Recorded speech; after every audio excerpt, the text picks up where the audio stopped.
एक गांव में रहने वाले एक युवक को अपने मन में अनियंत्रित विचारों से परेशानी हो रही थी। वह चाहता नहीं था, लेकिन कुछ विचार हमेशा उसके मन में चलते रहते थे।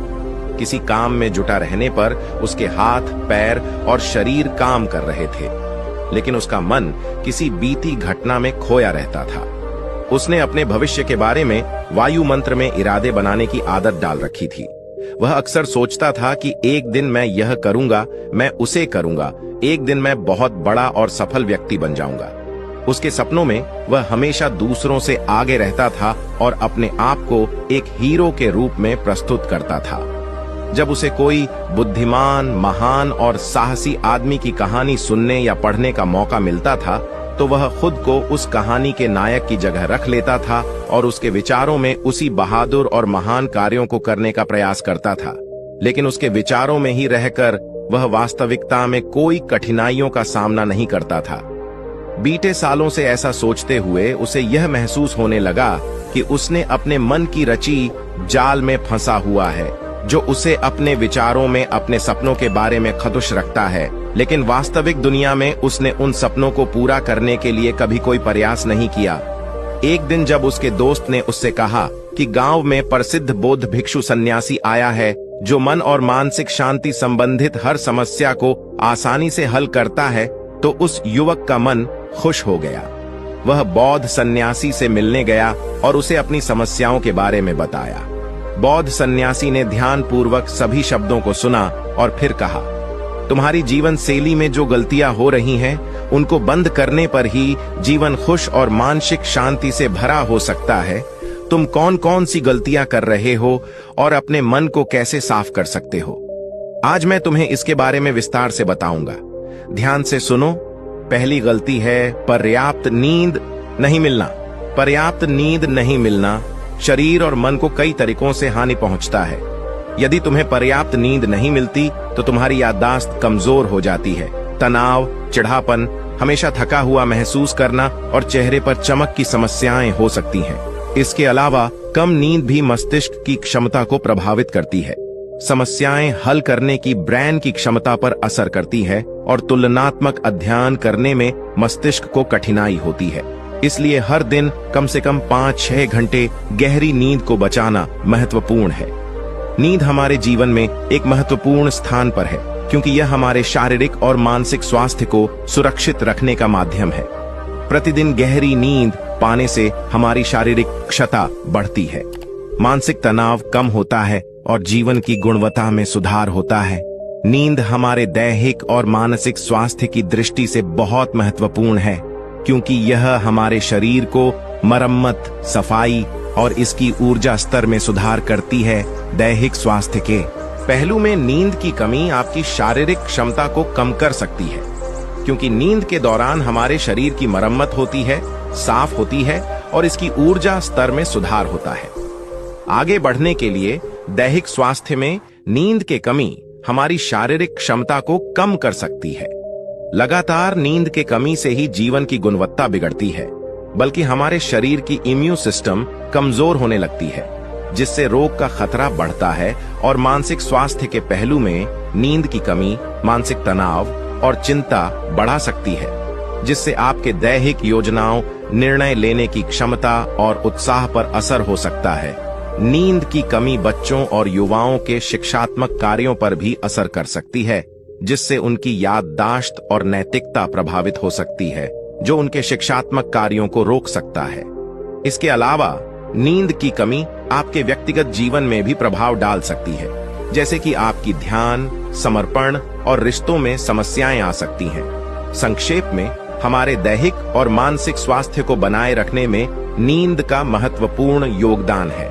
आगे बढ़ने का दूसरा त्रुटि है भोजन की मात्रा और गुणवत्ता पर ध्यान नहीं देना और किसी भी समय कुछ भी खा लेना। कुछ लोगों की आदत होती है कि वे जीवन में किसी सीमा को छोड़ना चाहते हैं। ये नहीं समझते कि जीवन में कुछ बचता है क्या, जीवन में क्या मजा है, जीवन में कुछ बचता है क्या। कुछ लोग हमेशा खाने की आदत में होते हैं, यहाँ तक कि वे भूखे होते हैं, फिर भी कुछ ना कुछ खाते रहते हैं। ऐसे लोगों को लगता है कि अगर उन्होंने जीवन में भोजन की सीमा नहीं लगाई तो जीवन में कुछ बचता ही नहीं है। क्या जीवन में कुछ करने का मजा नहीं है? कुछ लोग बिना भूखे होते हैं फिर भी वे खाने की आदत में रहते हैं, बिना भूखे होते हैं तो भी वे कुछ ना कुछ खाते हैं। उन्हें यह लगता है कि यदि वे अपने जीवन में खाने की सीमा नहीं लगाएंगे तो उन्हें जीवन का कोई आनंद नहीं मिलेगा। कुछ लोग सर्वदा खाते हैं, चाहे उन्हें भूख लगी हो या नहीं। वे कुछ भी खाने के लिए हमेशा तैयार रहते हैं।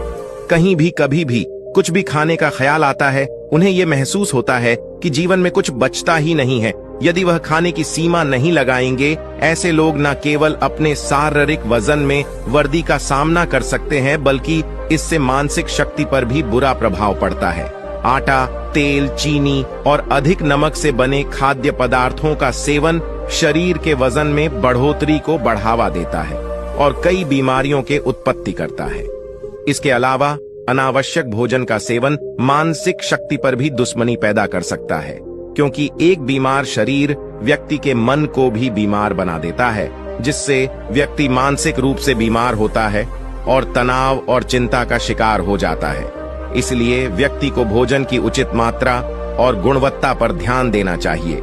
तीसरी गलती है अत्यधिक दिनचर्या और यह मानना कि रुकना मना है।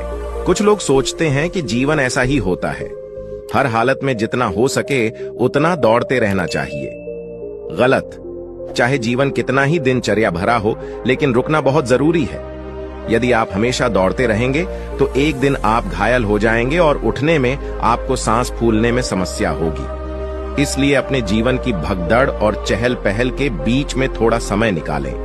अपने आप को समय दें और देखें कि आपको कौन कौन से काम में आनंद आता है, आप किस काम में रमते हैं। खुद से सवाल करें और खुद को जानने का प्रयास करें और देखें कि जब आप कुछ काम करते हैं तो आप अंदर से शांत और ताजगी महसूस कर रहे हैं, तो बहुत जल्दी ही आप उसी काम में बहुत अच्छे परिणाम प्राप्त करने लगेंगे। लेकिन यदि आप हमेशा दौड़ते रहेंगे तो आप थक जाएंगे। आपको प्रत्येक काम को करने में अधिक समय लगेगा। ये बहुत ऊर्जा लेता है। फिर भी आप अंदर से खुश नहीं होंगे तो इतना ज्यादा दौड़ने की जरूरत नहीं है।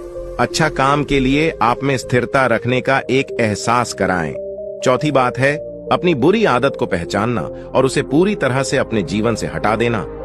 प्रत्येक मनुष्य की कुछ ऐसी बुरी आदत होती है जो सबसे अधिक क्षति पहुंचाती है, जो उसको आगे बढ़ने नहीं देती। अब एक आदत कुछ भी हो सकती है, जैसे कि काम को रोकने की आदत, अधिक विचारशीलता की आदत, चिंता या झगड़े करने की आदत। जो भी आदत आपको सबसे ज्यादा क्षति पहुंचा रही है, उसे पहचानें और आज से ही उसे सुधारने की कोशिश करें। हालांकि आदतें बदलना इतना आसान नहीं है, लेकिन ये सब कुछ बदल सकता है अगर आप में वह दृढ़ संकल्प और सहनशीलता है।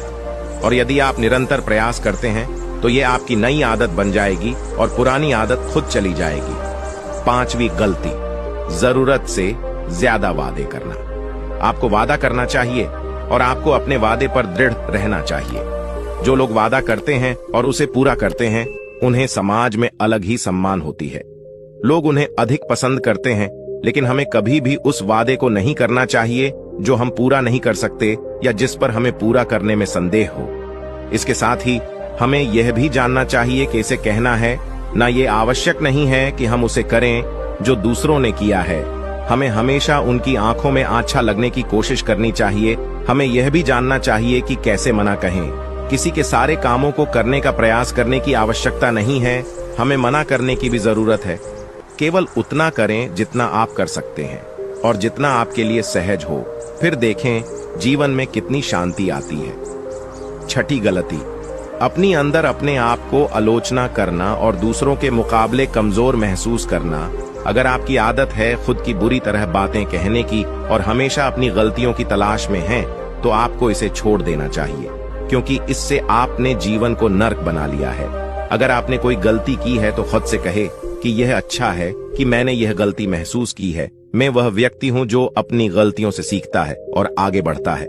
ऐसा कहे कि आप उस गलती से कुछ सीख रहे हैं और आगे बढ़ रहे हैं, क्योंकि अपने आप को बुरा बोलने से आपने खुद को उस जंजीर में बांध लिया है। फिर वह उसे तोड़ने में असमर्थ रहता है और मानसिक रूप से लड़ता और पीड़ा होता है।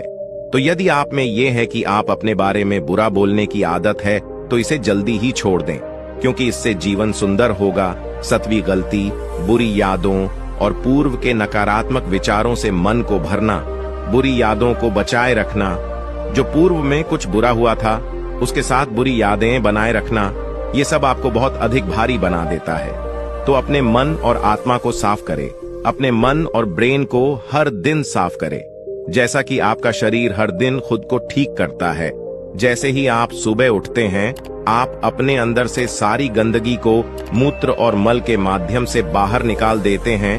तो इसी तरह अपने मन से और अपने ब्रेन से सारी आंतरिक उतार चढ़ाव, नफरत और शिकायतें हर रोज से दूर करें। इसके साथ ही हर रात सोने से पहले अपने आत्मा और मन से सारी आंतरिक उतार चढ़ाव, आपसी नफरत और शिकायतें दूर करें। इसके साथ ही हर सुबह समय निकालें और ध्यान और प्राणायाम का अभ्यास करें। आपका जीवन बहुत खुशहाल हो जाएगा। 8वीं गलती, अवास्तविक आशाएं रखना मानव स्वभाव है, लेकिन जब आशाएं वास्तविकता से बाहर हो जाती हैं और अत्यधिक हो जाती हैं, तो यह हमें हमेशा तनावित रखता है, लोगों से लड़ता है और फिर हम अपने जीवन में असंतुष्ट हो जाते हैं। लक्ष्य हासिल करने में रुकावटें होती हैं, हम दूसरों से झगड़े करने लगते हैं और फिर हम अपने जीवन के सभी पहलुओं में नकारात्मक चीजें देखने लगते हैं। हम अपने लक्ष्य को हासिल करने में असमर्थ महसूस करने लगते हैं। जीवन में संतुष्टि प्राप्त करने में आपकी अपेक्षाएं हमेशा वास्तविक और उचित होनी चाहिए और हमेशा यह मानना चाहिए कि इन वास्तविक अपेक्षाओं के साथ कुछ ऊपर नीचे हो सकता है। कभी कभी ये चीजें हो जाएगी नहीं, लेकिन यह सामान्य है। आज जो कुछ नहीं हुआ वह कल हो सकता है, जो कल नहीं हुआ वो परसों हो सकता है। 9वीं गलती, अपने स्वास्थ्य की अवधारित देखभाल न करना। स्वास्थ्य ही सबसे बड़ी धन और धार्मिक समृद्धि है, लेकिन कई बार लोग इसे ध्यान नहीं देते और अपने जीवन में बिना आवधिकता के अस्तित्व करते हैं। ये सबसे बड़ी गलती हो सकती है, क्योंकि अगर आप अच्छे स्वास्थ्य के साथ नहीं होंगे तो आप जीवन का आनंद नहीं ले सकते। स्वस्थ रहने के लिए आपको नियमित रूप से व्यायाम करना, सही खान पान का ध्यान रखना और पर्याप्त आराम लेना चाहिए। इसके लिए आपको अपने दिनचर्या में समय निकालना होगा और स्वास्थ्य को पहचानना होगा कि यह कैसे आपकी जीवन शैली को प्रभावित करता है। 10वीं गलती, सफलता की मापदंडों की गलत ताक पर चढ़ना। लोग अक्सर सफलता को केवल मापदंडों जैसे पैसा, सम्मान या सामाजिक स्थिति के माध्यम से ही मानते हैं, लेकिन सच्ची सफलता व्यक्ति के आत्मसमर्पण, सृजनात्मकता और उद्दीपन में भी होती है। अगर आप सिर्फ बाह्य मापदंडों के पीछे भाग रहे हैं, तो आप अपने असली प्रयास को भूल सकते हैं और खुद को खो सकते हैं। इसलिए सफलता को सिर्फ बाह्य प्राप्तियों से नहीं, बल्कि आत्मसमर्पण और व्यक्तिगत उन्नति के माध्यम से भी मापना चाहिए। आखिरी गलती, खुद को स्वीकृति नहीं करना। आपको खुद को स्वीकार करना चाहिए, अपनी सफलताओं का आनंद लेना चाहिए और खुद को प्यार करना चाहिए। अपने अच्छे गुणों को पहचानें और उन्हें बढ़ावा दें, लेकिन साथ ही अपनी कमजोरियों को भी स्वीकारें और उन पर काम करें।